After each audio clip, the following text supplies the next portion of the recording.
दिल्ली में बीजेपी ने सभी 7 सीटों पर जीत हासिल की है। वहीं नई सरकार के गठन के बाद प्रधानमंत्री नरेंद्र मोदी अपने मंत्रिमंडल का भी चुनाव करेंगे।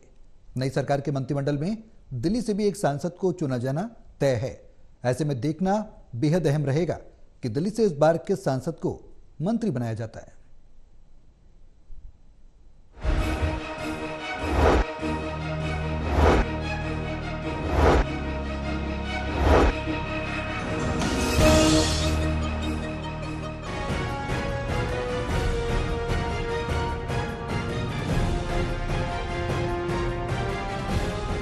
दिल्ली ने एक बार फिर दिखा दिया कि बात अगर केंद्र की होगी तो वो फिलहाल बदलाव के मूड में दिखाई नहीं दे रही है। दिल्ली की सभी 7 लोकसभा सीटों पर बीजेपी के उम्मीदवारों ने जीत हासिल की।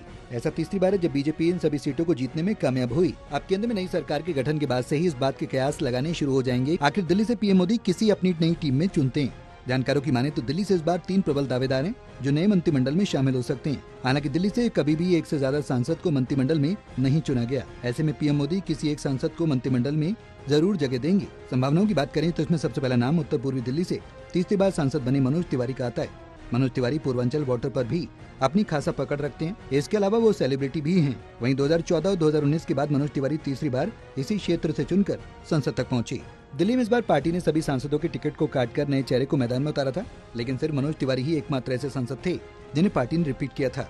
इसके बाद दूसरा नाम आता है नई दिल्ली से सांसद बांसुरी स्वराज का। बांसुरी स्वराज पार्टी की दिवंगत नेता सुषमा स्वराज की बेटी हैं। बांसुरी स्वराज लोकसभा का चुनाव लड़ने से पहले प्रदेश बीजेपी टीम में मौजूद थीं। वो एक अच्छी वकील हैं। इसके अलावा बांसुरी स्वराज की भाषा पर पकड़ बहुत अच्छी है। वो विरोधी दल के सवालों का बेहद शालीनता से जवाब देती हैं। हालांकि उनमें ये गुण अपनी मां से प्राप्त हुए हैं। इसी लिस्ट में तीसरा नाम दक्षिण दिल्ली से सांसद बने रामवीर विदुड़ी का है। रामवीर विदुड़ी इससे पहले दिल्ली विधानसभा में नेता विपक्ष के पद पर नियुक्त थे। वो दिल्ली की राजनीति में इस वक्त सबसे सीनियर नेताओं की श्रेणी में आते हैं।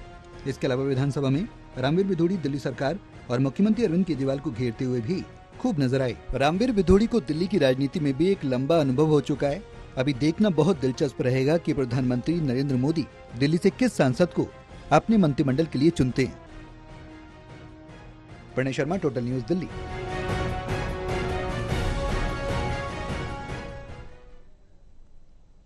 बीजेपी ने दिल्ली की सभी 7 सीटों पर मिली जीत के लिए जनता का धन्यवाद किया। बीजेपी प्रदेश दफ्तर में बीजेपी के सभी जीते हुए उम्मीदवार पहुंचे।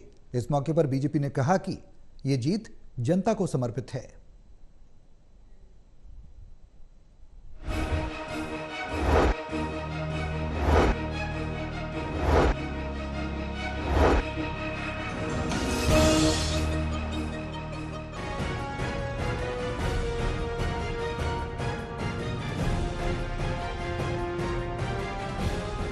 आम आदमी पार्टी और कांग्रेस के गठबंधन के बाद भी दिल्ली में बीजेपी सभी 7 सीटों पर जीतने में कामयाब रही। यह लगातार तीसरी बार है जब दिल्ली में बीजेपी सभी 7 सीटों पर जीत हासिल करने में कामयाब रही है। दिल्ली बीजेपी प्रदेश दफ्तर में जीते हुए सभी 7 सांसद पहुंचे। इस मौके पर सांसदों ने पहले बीजेपी प्रदेश अध्यक्ष का अभिवादन किया। इसके बाद सभी सांसदों ने जीत के लिए प्रदेश अध्यक्ष वीरेंद्र सचदेवा को बधाई दी। इस मौके पर प्रदेश अध्यक्ष ने कहा कि दिल्ली की जनता ने प्रधानमंत्री मोदी पर अपना विश्वास कायम रखा है। उन्होंने कहा कि दिल्ली की जनता जानती है कि दिल्ली में अगर कोई विकास कर सकता है तो वह केंद्र सरकार है। उन्होंने कहा कि यह जीत आम आदमी पार्टी और कांग्रेस के लिए भी एक बड़ा सबक है। ये पहला चुनाव है जिसमें किसी पार्टी ने लगातार 3 बार 7 सीटें जीती। इससे पहले आज तक दिल्ली में नहीं हुआ। और भारतीय जनता पार्टी की इस जीत के अगर कोई नायक हैं तो वो हमारे प्रधानमंत्री श्री नरेंद्र मोदी हैं, जिनके नेतृत्व में हम सब लोगों ने काम किया। हमारे संगठन का हर एक वो कार्यकर्ता है जिसने इतनी भीषण गर्मी में अपना पसीना बहाकर पार्टी के लिए दिन रात काम किया। उन सभी कार्यकर्ताओं को मैं हृदय से अभिनंदन करता हूं।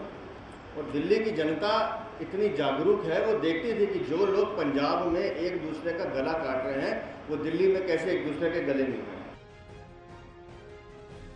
वीरेंद्र सचदेवा ने कहा कि आज देश के साथ साथ दिल्ली ने भी प्रधानमंत्री नरेंद्र मोदी के किए गए विकास के काम पर विश्वास जताया। वीरेंद्र सचदेवा ने कहा कि तीसरी बार लगातार प्रधानमंत्री मोदी के नेतृत्व में एनडीए सरकार बनने जा रही है और देश में खासकर दिल्ली ने मोदी सरकार की विकास नीतियों पर अपना वोट किया है।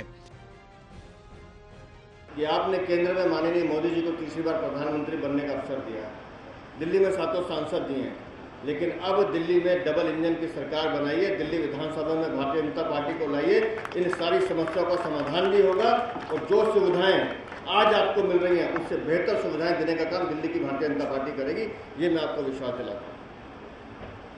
और अपने कार्यकर्ताओं को मैंने कल ही संदेश दिया है कि ये जीत एक विराम है हमारे लिए, लेकिन इसके बाद अब पुनः लगना है और दिल्ली विधानसभा से भी इस भ्रष्टाचारी लोगों को बाहर करना है और दिल्ली के हर विधानसभा में कमल खिलाना है। ये अब हमारा लक्ष्य है और इस लक्ष्य के लिए हम सब मिलकर काम करेंगे।